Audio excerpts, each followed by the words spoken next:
ताकि वो जो ईमानदारी के रास्ते पर समीर वानखेड़े चल रहा है वो छोड़ दे, वो रुक जाए, वो काम करना बंद कर दे। बेईमानों, दलालों की जो कोटरी है ड्रग कार्टेल की, उसके खिलाफ एक्शन लेना बंद कर दे। इसलिए सम्मन भेजा गया। और इसीलिए शाहरुख खान के बेटे को जब समीर वानखेड़े ने गिरफ्तार किया तो इनके ऊपर सीधा आरोप लगा दिया कि 30 करोड़ का घूस मांग रहा है, रिश्वत मांग रहा है समीर वानखेड़े। और उसके लिए कहा कि 50 लाख की डिलीवरी भी हो गई। आज तक उस केस में यह पता नहीं चल पाया है कि 50 लाख रुपए जो समीर वानखेड़े को भेजे जाने थे, जो भेजे गए, वो 50 लाख रुपए आखिर आए कहां से? क्या सीबीआई ने मैनेज किया 50 लाख रुपए समीर वानखेड़े को गिरफ्तार करने के लिए, या नारकोटिक्स डिपार्टमेंट ने मैनेज किया? नहीं, दोनों डिपार्टमेंट ने कहा नहीं, मैंने 50 लाख नहीं भेजे, मैंने अरेंज नहीं किए। 50 लाख किसने भेजे? नवाब मलिक ने भेजे या शाहरुख खान ने भेजे? शाहरुख खान ने एफिडेविट पे कोर्ट को बताया है, मैंने कोई 50 लाख रुपए नहीं भेजे, मुझसे कोई 30 करोड़ की डील नहीं हुई थी, मुझसे किसी ने 30 करोड़ की रिश्वत नहीं मांगी थी। फिर फर्जी केस क्यों बना? फिर ट्रांसफर क्यों हुआ? समीर वानखेड़े को जो उनका मूल डिपार्टमेंट में उनको ट्रांसफर कर दिया गया। इनकम टैक्स है इनका मूल डिपार्टमेंट, डेपुटेशन पर थे वो नारकोटिक्स डिपार्टमेंट में। जहां जाते हैं वहीं पर बवाल करते हैं। ईमानदार आदमी हैं, रसूख के साथ चलते हैं, देश सेवा से ओतप्रोत हैं, लड़ाका व्यक्ति है। कहीं गलत हो रहा है आगे निकल पड़ते हैं। तो अपने मूल डिपार्टमेंट में उनको ट्रांसफर कर दिया गया, भेज दिया गया। कहां? चेन्नई। मुंबई से ट्रांसफर करके चेन्नई भेज दिया गया। और चेन्नई में रहने के बाद कैट से जो एडमिनिस्ट्रेटिव ट्रिब्यूनल है, सेंट्रल एडमिनिस्ट्रेटिव ट्रिब्यूनल से जीतने के बाद इनको फिर रीइंस्टेट किया गया मुंबई में। चेन्नई से वापस ट्रांसफर होकर के आ गए। उसके बाद मुंबई यहां हाई सुप्रीम कोर्ट पहुंच गया, ड्रग कार्टेल माफियाओं का गिरोह।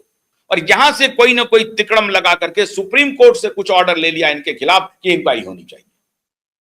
हर साख पे उल्लू बैठा है, अंजाम गुलिस्ता क्या होगा? किस किस को एक्सपोज करें हम और किस किस से लड़े हम?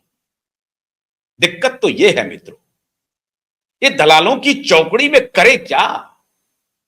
मुंबई से दिल्ली तक दलाल भरे हुए हैं और पावर कॉरिडोर में तो सिर्फ दलाल और दलाल हैं।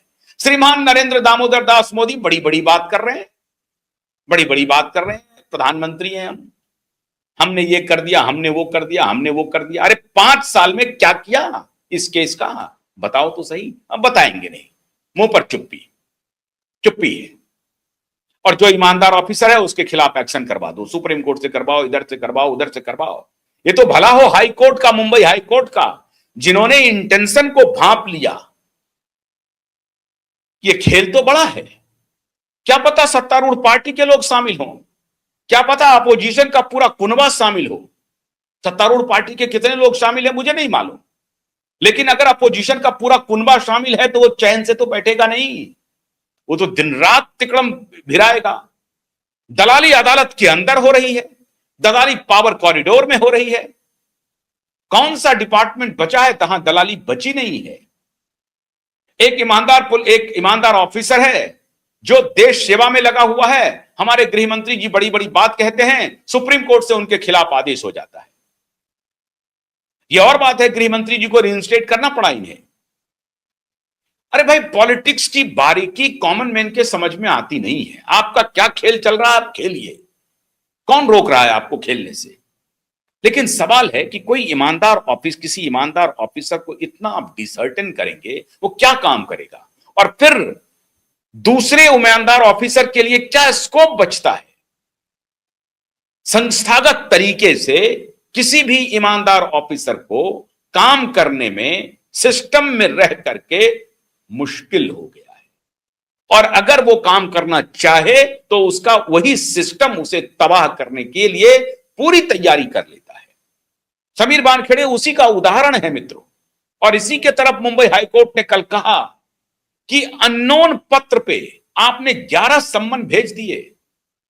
वो 11 सम्मन जो था, वो नारकोटिक्स डिपार्टमेंट, दलाल नारकोटिक्स डिपार्टमेंट के जो ऑफिसर हैं, जो ड्रग कार्टेल के साथ मिलकर के हजारों लाखों करोड़ का धंधा चल रहा है, लाखों करोड़ का।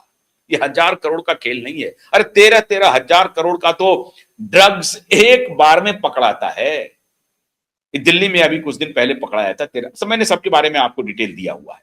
कच्छ में कितना पकड़ाया, मुंबई में कितना पकड़ाया, दिल्ली में कितना पकड़ाया, पूरे देश भर में कितना पकड़ाया। 13,000 करोड़ का जखीरा अकेले दिल्ली से पकड़ाया था। फिर छापेमारी पूरी दुनिया में, पूरी देश भर में हुई। तो आप अंदाजा लगाइए कि कितने हजार करोड़ का ये कारोबार है। मतलब एक टोटल पैरेलल इकोनॉमी चल रही है। बिना नेताओं की संलिप्तता से ये बात हो सकती है क्या? नहीं हो सकती। नशा मुक्ति केंद्र प्रधानमंत्री जी चलाते हैं, नशा मुक्ति केंद्र।